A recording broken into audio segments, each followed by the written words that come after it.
আসসালামু আলাইকুম। আজকে আমরা এমআইএসটি কোশ্চেন সলভের ফিজিক্স পার্টটা দেখব। আচ্ছা দেখো, তো প্রথম কোশ্চেনে কি বলছে যে স্থির অবস্থায় একটি কণার ভর দেওয়া আছে তোমার 10 × 10⁻³ কেজি, এবং কণাটি যদি একটি নির্দিষ্ট বেগ নিয়ে গতিশীল হয় তাহলে সেই ভরটা বেড়ে গিয়ে তোমার এত হয়। তাহলে সেই কণাটি কত বেগে গেছিল সেটা আমাকে বের করতে বলছে। তো এটা আমাদের আধুনিক পদার্থবিজ্ঞানের সূচনার যে ম্যাথ, সেখান থেকে আমার তোমার আইনস্টাইনের ভরের যে আপেক্ষিকতা সেটা থেকে। তো আমি যদি সলিউশনটা লিখি, এটা সলিউশনটা, যে আমরা জানি যে একটা সূত্র, যে M is equal to M not divided by √1 - v² / c²। এইখানে এম নট হলো তোমার যে ভরটা ছিল, এবং এম তুমি যেটা দেখতেছো আপেক্ষিক রিলেটিভ জিনিসটা, এবং সি আলোর কনস্ট্যান্ট বেগ, এবং ভি যেটা তুমি যেই বেগে যাচ্ছ। তো আমার মূলত এইখানে এই ভিটাই বের করতে হবে। তাহলে আমি যদি একটু মানগুলো বসাই, এম এর মান যেটা আমি গতিশীল হওয়ার পরে পাইছি 1.25 × 10⁻³ ইজ ইকুয়াল টু, যেটা আমার ছিল স্থির অবস্থায় ছিল 10⁻³ √1 - যেটা আমি মূলত বের করব, এবং c² আমরা জানি 3 × 10⁻⁸²। তাহলে আমি যদি এখান থেকে ক্যালকুলেশন করি তাহলে আমি কী পাবো, 1/v² / c² লিখি আমি, এটা ইজ ইকুয়াল টু, আমি ক্যালকুলেশন করলে 0.64 পাই। দেন আমি যদি এখান থেকে ক্যালকুলেশন করি তাহলে আমি ভির যে মানটা পাই সেটা হলো আমাদের 3 × 10⁸ √0.64। দেন অতএব আমার যে ভ্যালুটা ভি, সেটার মানটা আসে 1.8 × 10⁸8 মিটার/সেকেন্ড। এটা খুবই একটা ইজি ম্যাথ। তোমার এই যে ইকুয়েশনটা আছে, এই ইকুয়েশনটা জানতে হবে, এবং এই ইকুয়েশনে তোমার কী কী দেওয়া আছে সেটা তোমার বসাতে হবে। বাকি যেটা আননোন আছে সেটাই তোমার বের করতে হবে ক্যালকুলেশন করে। তো এমআইএসটি কোশ্চেনগুলো খুব সহজ আসে, মানে বই থেকে দিয়ে দেয়, তোমাকে জাস্ট একটু ধরতে হবে। আচ্ছা, তো এইখানে নেক্সট কোশ্চেন তোমার চলতরি থেকে একটা ম্যাথ আসছে, যে একটি ট্রানজিস্টরে রেডিও 9 ভোল্ট ব্যাটারি দ্বারা এত মিলি ওয়াটে চলে।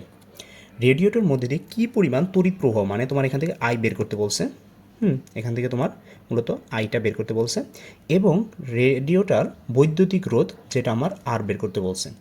তাহলে দেখো, যদি আমি ম্যাথটা একটু করি, যে এখানে কী দেওয়া আছে আমরা জানি, যদি সলিউশন লিখি, যে আমরা জানি যে আমার I is equal two P/V। এটা আমরা জানি। তাহলে সেখান থেকে আমি লিখতে পারি যে পি, যেটা মানটা আমার দেওয়া আছে 10, বাট এটাকে আমার এসআই এককে নিতে হবে, ইন্টু 10⁻⁻3, আর নিচে আমার ভোল্ট 9 ভোল্ট। তাহলে এখান থেকে আমার ক্যালকুলেশন করলে আমার মানটা আসে 1.11 × 10⁻³ অ্যাম্পিয়ার। এটা আমার একটা অ্যান্সার। দেন আমি যদি পরেরটা করি, যে রেডিওটার বৈদ্যুতিক রোধ কত, মানে আর চাইছি, খুবই ইজি।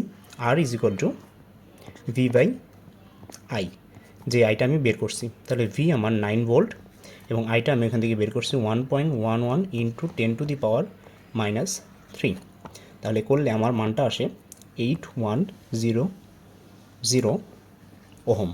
এটা আমার অ্যান্সার। মূলত আমার এখানে এই দুইটা অ্যান্সার, এই দুইটাই যদি তুমি করো তাহলে তুমি এই ম্যাথে ফুল মার্ক পাবা। আচ্ছা, তো এরপরে আমার কি বলছে, যে এখানে কি বলছে, 3টি অণুর গতিবেগ যথাক্রমে 5 মিটার/সেকেন্ড, 8 মিটার/সেকেন্ড এবং 15 মিটার/সেকেন্ড হলে তাদের মূল গড় বর্গবেগ, মানে এখান থেকে মূলত আমার আরএমএস বেগ বের করতে বলছে। এটা মূলত আমার আরএমএস, এটা আমরা কেমিস্ট্রিতেও পড়ছি। আরএমএস বেগ আমার এখান থেকে বের করতে বলছে। তো আমরা আরএমএস বেগ মানে কি বুঝি, আমি যদি একটু বলি, যে সলিউশন, আরএমএস বেগটা আসলে কি, যে একটা পাত্র যদি থাকে, এই পাত্রে যদি কিছু গ্যাস মলিকিউল থাকে, তাহলে এই গ্যাস মলিকিউলগুলো, প্রত্যেকটা গ্যাস মলিকিউলে আলাদা আলাদা র্যান্ডম ভেলোসিটি থাকবে এবং র্যান্ডম ডিরেকশনে। তো আমি যদি এইখান থেকে মূল গড় বর্গবেগ যদি বের করতে চাই তাহলে আমার এরকম হবে যে C is equal to root over প্রত্যেকটা ইন্ডিভিজুয়াল ভেলোসিটি আমি যদি ধরি এটা C1 square plus C2 square plus C3 square plus dot dot dot, হ্যাঁ, এবং যতগুলো আমার এখানে মলিকিউল আছে ধরো আমি এন সংখ্যক মলিকিউল ধরলাম, এইটা হলো আমার মূলত আরএমএস বেগের মানে অ্যাকচুয়াল যে সংজ্ঞাটা, মানে অ্যাকচুয়াল যেটা। বাট এইটা দেখা যায় কি যে প্রত্যেকটা ভেলোসিটি, প্রত্যেকটা মলিকুলের ভেলোসিটি ইন্ডিভিজুয়ালভাবে ওইভাবে মানে ক্যালকুলেশন করা কঠিন হয়ে যায়। তখন আমরা সেখান থেকে একটা মানে কেমিস্ট্রিতে তখন আমরা একটা সূত্র নিয়ে আসি যে CRMS is equal to root over 3RT divided by M. অবশ্যই এখানে কিন্তু এম এসে একক, হ্যাঁ, এটা অনেকে ভুল করে। যাই হোক, তো এখন তাহলে আমাদের ম্যাথটা কী হবে, আমরা এই যে এই সূত্রটা আছে এই সূত্র দিয়ে আমরা ম্যাথটা করতে পারবো, কারণ এখানে আমাদের ইন্ডিভিজুয়াল তিনটা ভেলোসিটি আমার কোশ্চেনে দেওয়া আছে। তো আমি এখানে যদি বসাই মানগুলো তাহলে কী পাবো আমি, যে C R M S is equal to root over তিনটা মান যদি আমি বসাই দিই তাহলে 5 square plus 8 square plus 13 square, তাহলে ডিভাইডেড বাই এনের মান আমার 3। তাহলে এখান থেকে যদি আমি ক্যালকুলেশন করি তাহলে আমি পাবো 10.23 মিটার পার সেকেন্ড, এবং এটাই আমার এখানের অ্যান্সার। আবারও বলতেছি এমআইএসটিতে কোশ্চেন খুবই সহজ হয়, তো এই আর কি। আচ্ছা, তো এরপরে আমার 4 নম্বরের কোশ্চেনটা কী বলছে, যে লেডের আমার দেওয়া আছে, লেডের আমার পারমাণবিক সংখ্যা এবং আণবিক ভর দেওয়া আছে, এর অর্ধায়ু দেওয়া আছে আমার এত মিনিট, এবং কি এর কি পরিমাণ ভর থেকে 1 কুড়ি তেজস্ক্রিয়তা পাওয়া যাবে সেটা আমাদের বলছে। কোশ্চেনটা সুন্দর আছে। আচ্ছা দেখো, তো আমি যদি সলিউশন লিখি,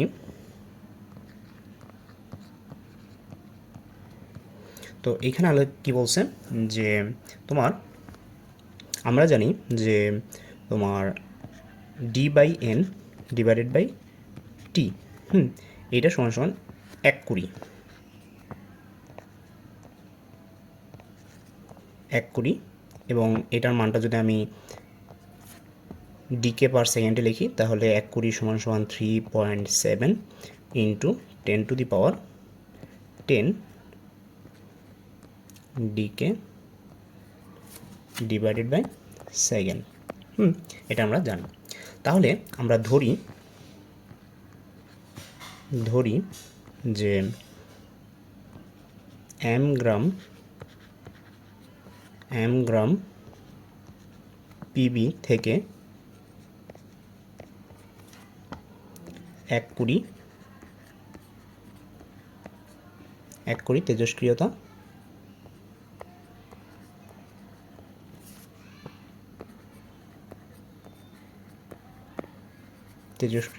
পাওয়া যাবে।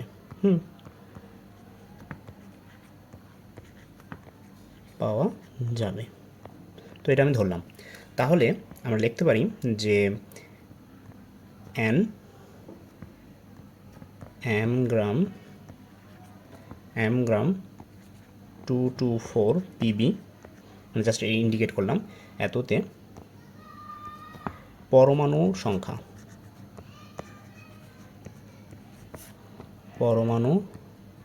সংখ্যা কত হবে আমাদের। তাহলে আমি লিখতে পারি যে পরমাণু সংখ্যা n, capital N is equal to 6.023 into 10⁻23 divided by 224 into m। তো এটা আমরা লিখতে পারি। দেন আমি এখান থেকে কী করতে পারি, যে আমি যদি একটু ছোটো করি,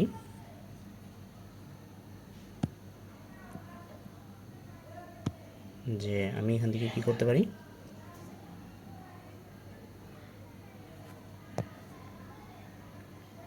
যদি একটু ছোট করি এটাকে,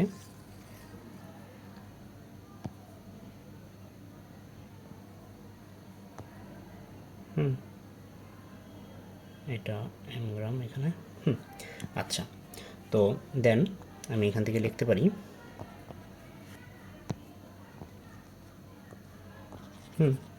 আচ্ছা, তো এরপরে তাহলে আমি লিখতে পারি কি, যে আমরা জানি যে টি বাই টি হাফ, যেটা আমার অর্ধায়ু, এত ইজ ইকুয়াল টু দেওয়া আছে আমার 26.8 মিনিট।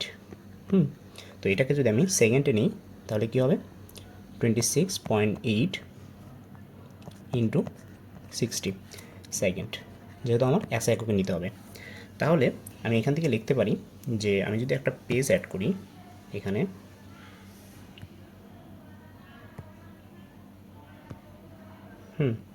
আচ্ছা দেখো, তো এখানে যে কি আছে আমরা জানি যে অতএব lambda is equal to loan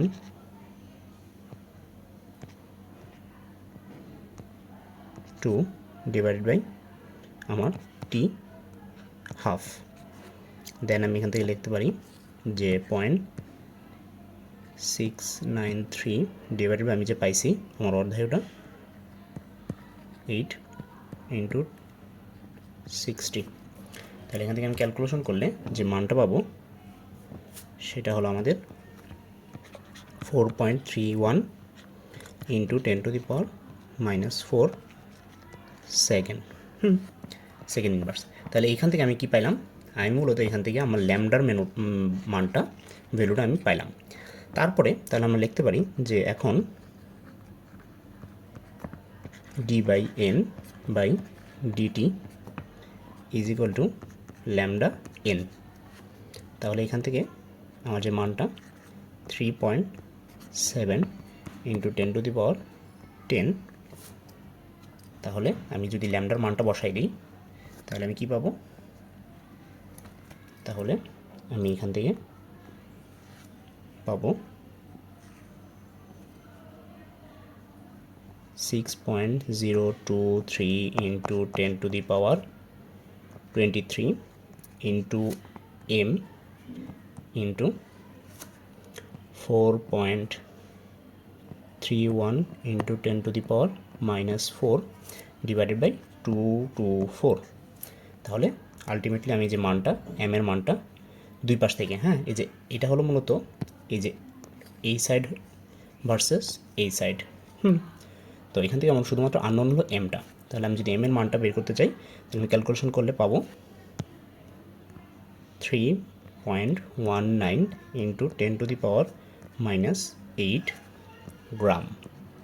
এখানে মূলত আমি কি করছি, আমার এখানে স্টেপগুলো হলো, আমি যদি বলি এখানে স্টেপ প্রথমে আমাদের এই যে এই জিনিসটা, এটা যে বেসিক যে এটা আমাকে একটু জানতে হবে, এটা আমি বেসিক। দেন আমি কি লিখলাম যে আমার যে এম গ্রাম এত থেকে আমার সংখ্যাটা হবে এন এর সংখ্যাটা, হ্যাঁ এন এর সংখ্যাটা আমি বের করলাম। দেন আমি টি হাফ টি অর্ধায়ু থেকে আমি এটা কী করলাম, এসআই এককে নিলাম। এরপরে আমি তোমার ল্যামডাটা বের করলাম। তো ল্যামডাটা বের করে আমরা জানি যে এই সূত্রটা জানি। দেন আমি এখান থেকে এই যে এটার মানটা আমি এখানে বসাই দিলাম। দেন এই মানটা এখানে গেল এই যে পুরোটা। দেন আমি লেফট হ্যান্ড সাইড এবং রাইট হ্যান্ড সাইড থেকে আমি আমার এম এর কাঙ্ক্ষিত এম এর মানটা বের করলাম। কোশ্চেনটা ভালোই ইন্টারেস্টিং ছিল। আচ্ছা, তো এরপরে কোশ্চেনটা কি বলছে যে একটি বস্তু, দেখো, তো একটি বস্তু ত্বরণ দেওয়া আছে মিটার পার সেকেন্ড ইসে, এবং সময় এর সাথে এটা যে এটা সমীকরণ, হ্যাঁ একটা সমীকরণ দেওয়া আছে, ত্বরণ আর হলো তোমার টাইমের একটা সমীকরণ দেওয়া আছে। তো বলছে টি ইজ ইকুয়াল টু 2 সময়, মানে টি ইজ ইকুয়াল টু 2 সেকেন্ড সময়ে বস্তুটির গতি কী হবে, এটা আমাকে বলছে। আচ্ছা, তো আমি যদি একটু সলভ করি এটা, তাহলে যে আমার এখানে দেওয়া আছে গিভেন, আমি যদি সলিউশনটা দেখি যে আমার গিভেন দেওয়া আছে a is equal to 3t plus 4, এটা আমার গিভেন দেওয়া আছে। তো এখান থেকে আমি যদি এটা রিপ্লেস করে কি এটা লিখতে পারি না, ডিভি বাই টাইমের সাপেক্ষে রেসপেক্টে যদি আমি এটাকে ডেরিভেটিভ করি তাহলে আমি ত্বরণ পাই। তাই এটার সমস্যা লিখতে পারি 3t প্লাস 4। তাহলে আমি যদি এই ডিভিটাকে এই পাশে রেখে ওটা যদি গুণ করে দিই তাহলে কি পাই আমি, 3t into DT plus 4dt। ঠিক আছে। তো এখন আমরা একটা জিনিস জানি যে আমরা যদি এই উভয় পাশে এই যে এই পাশে এবং এই পাশে এই জিনিসটাকে যদি আমি ডেরিভেটিভ ইন্টিগ্রেশন করি, হ্যাঁ, ডেরিভেটিভকে যদি আমি ইন্টিগ্রেশন করি তাহলে আমি এই ভির মানটা পাবো। হ্যাঁ, এটা হলো ক্ষুদ্র, বাট এটাকে যদি আমি ডেরিভেটিভ ইন্টিগ্রেশন করি তাহলে আমি পুরো মানটা পাবো। আচ্ছা, তাহলে আমি কী করতে পারি, উভয় সাইডে যদি আমি ইন্টিগ্রেশন করি, যদি আমি দুই পাশে ইন্টিগ্রেশন করি তাহলে ডিভি এর মানটাই হলো আমার ভি ইজ ইকুয়াল টু, তাহলে আমি কী করতে পারি, কনস্ট্যান্টটাকে আমি বাইরে নিয়ে আসি, টি ডিটি, আর এখানে হলো আমার কনস্ট্যান্টটা বের হয়ে গেলে ডিটি। তাহলে আমার এখান থেকে যে মানটা আসবে V is equal two 3t²/2 plus 4t। দেন আমি যদি মানগুলো বসাই এখানে, এই যে দেখো আমার টির মানটা কই গেল, এই যে টির মানটা আমার দেওয়া আছে এখানে 2 সেকেন্ড, তাহলে আমি যদি সব মানগুলো বসাই তাহলে আলটিমেটলি আমি 14 মিটার পার সেকেন্ড পাবো, যা আমার এখানে অ্যান্সার। খুব সুন্দর একটা ম্যাথ। আচ্ছা, এরপরে কি বলছে, যে এটা বলছে আমাদের ভেক্টর থেকে একটা ম্যাথ। কি বলছে, কোনো নদীতে একটি নৌকার বেগ স্রোতের অনুকূলে এবং প্রতিকূলে যথাক্রমে 18 এবং 6 কিলোমিটার/আওয়ার। তো বলছে নৌকাটি কত বেগে, এখানে বলছে কত বেগে এবং কোন দিকে, দুইটা একসাথে, কোন দিকে চালনা করলে সোজা অপর পারে পৌঁছাবে। খুবই জনপ্রিয় একটা ম্যাথ। তো এইখানে মূলত যে জিনিসটা এরকম, যে যদি আমি ধরি এখানে আমার নদী এবং এখানে আমার এটা স্রোতের বেগ এদিকে গেছে ইউ, এবং বলছে আমাকে যে সোজা অপর পারে যাবে, মানে পারপেন্ডিকুলার, এখানে পারপেন্ডিকুলার অপর পারে যাবে, তার মানে অবশ্যই আমাকে এখানে 90 ডিগ্রির বেশি অ্যাঙ্গেলে যাইতে হবে।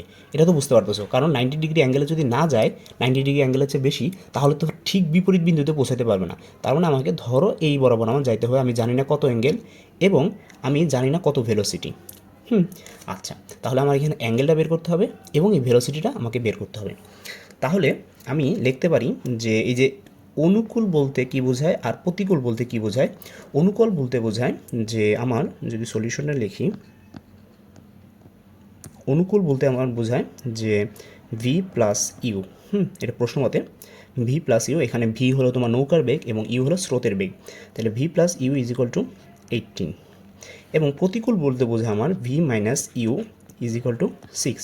তো আমি যদি এই দুইটা ইকুয়েশনকে সলভ করি তাহলে আমি এখান থেকে পাবো যে ভি ইজ ইকুয়াল টু 12 কিলোমিটার/আওয়ার এবং ইউ সমান 6 কিলোমিটার/আওয়ার।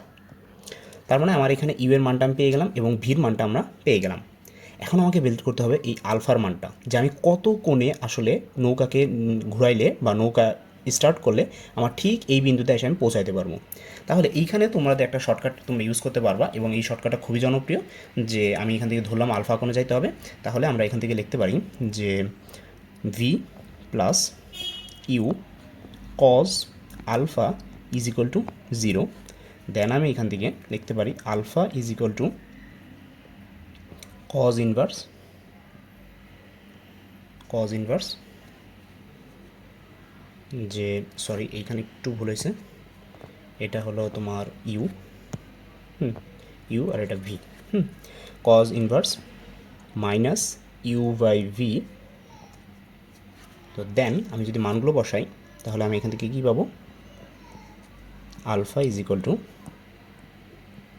Cause inverse 6/12 minus.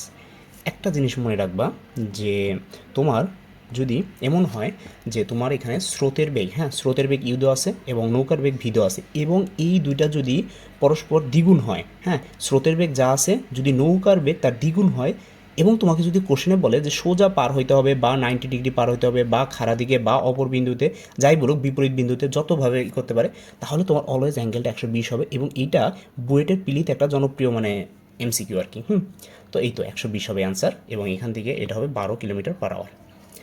তো এরপরে যে কোশ্চেনটা বলছে আমাদের, যে কোনো স্প্রিংয়ের কি বলছে, কোনো একটা স্প্রিংয়ের এক প্রান্তে একটি বস্তু ঝুলালে এটি এত সেন্টিমিটার প্রসারিত হয়, ইলঙ্গেশন দেওয়া আছে। তো বস্তুটি একটু টেনে ছেড়ে দিলে এর কম্পাঙ্গ এফ কত হবে তা নির্ণয় করতে হবে। আচ্ছা, তো এটা স্প্রিংজনিত একটা সমস্যা। যদি সলিউশন লিখি, তো এখানে আমরা সলিউশনটা কীভাবে করব, যে আমরা জানি উই নো যে t is equal to 2 pi root over e by g, elongation by, এটা আমরা ডাইরেক্ট সূত্র ইউজ করতে পারবো। তো দেন তোমার এখান থেকে ইলংগেশন কী হয়েছে, আমি যদি লিখি 2 পাই রুট ওভার, ইলংগেশনটা আমার 20 সেন্টিমিটার, যেটা আমার এসআই এককে নিলে 20 ইন্টু 10⁻²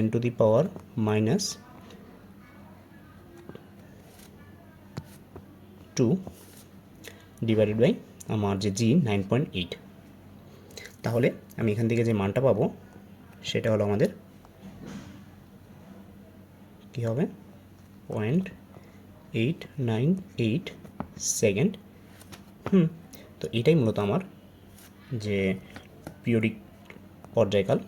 দেন আমি এখান থেকে যদি আমি বাই করতে চাই যে কম্পাঙ্গ এফ, আমরা জানি যে আবার we know F is equal two 1/t, তাহলে এটা হবে আমার 1/0.898 is equal two 1.114 per second বা হার্স। তো এই তো এটা হলো আমার এখানে অ্যান্সার, খুবই সহজই। তো এটা তুমি ডাইরেক্ট এখানে এই সূত্রটা তুমি ডাইরেক্ট ইউজ করতে পারবা, ইলংগেশনের সূত্র। আচ্ছা, তো এরপরে যে ম্যাথটা বলছে যে ইয়ংয়ের দ্বিচির, ইয়ংয়ের দ্বিচির থেকে প্রশ্ন।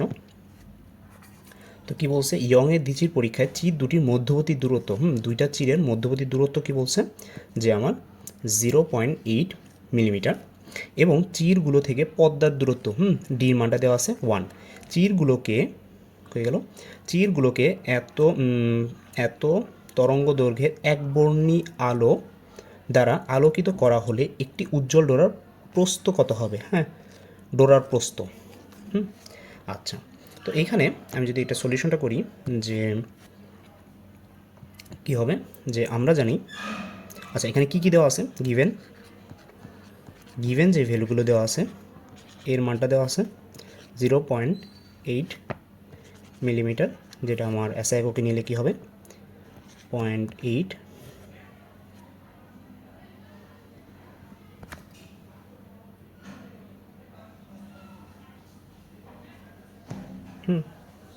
তো এটা যদি আমি এসআই এককে নিই তাহলে কী হবে আমার 8 ইন্টু 10⁻³ মিটার, এবং দেওয়া আছে আমার এখানে ডির মানটা পদ্মার দূরত্ব 1 মিটার, এবং এখানে আমার ল্যামডার মানটা দেওয়া আছে, যদি আমি ডাইরেক্ট এসআই এককে নিই তাহলে 5890 ইন্টু অ্যাংস্ট্রম থেকে নিলে আমরা জানি 1 অ্যাংস্ট্রম সমান 10⁻⁻10 মিটার। এই তো আমার এগুলো গিভেন দেওয়া আছে। তাহলে আমরা জানি যে উই নো আমাকে বের করতে বলছে এখানে ডোরা প্রস্থ, তাহলে ডোরা প্রস্থ এক্স সমান আমরা জানি একেবারে ডাইরেক্ট সূত্র lambda D divided by 2a। এখানে কিন্তু 2a হবে, যেহেতু তোমাকে বলছে ডোরা প্রস্থ, ডোরা ব্যবধান না কিন্তু। তো এখান থেকে তাহলে আমি কি করতে পারি, এক্স ইজ ইকুয়াল টু, যদি আমি সব মানগুলো বসাই দিই তাহলে ল্যামডার মানটা আমার 5890 ইন্টু 10⁻⁻10 ইন্টু ডির মান 1 এবং নিচে 2 ইন্টু আমার হলো এর মানটা 0.8 ইন্টু 10⁻⁻3। তো তুমি যদি সব ক্যালকুলেশন করো তাহলে তুমি যে মানটা পাবা এক্সেল সেটা হলো 3.68 ইন্টু 10⁻⁻4 মিটার। এই তো মানে এই অধ্যায় থেকে কোশ্চেন আসা মানে একটা খুবই মানে সহজ ম্যাথ আর কি। আচ্ছা, তো এরপরে আর কোনো ম্যাথ আছে? আচ্ছা, এরপরে আর কোনো ম্যাথ নেই, এই 8টা ম্যাথ তোমার আসছিল, আর 2টা মানে 10টা ম্যাথ আসে, তো ওই 2টা তোমাদের শর্ট সিলেবাসে নাই, যেহেতু তোমরা 24 ব্যাচ বা এই তো। তো আজকে আমরা ফিজিক্স পার্টটা শেষ করলাম, তো এরপরে আমরা অন্য সেশনেই করব। তো আজকে এই পর্যন্তই।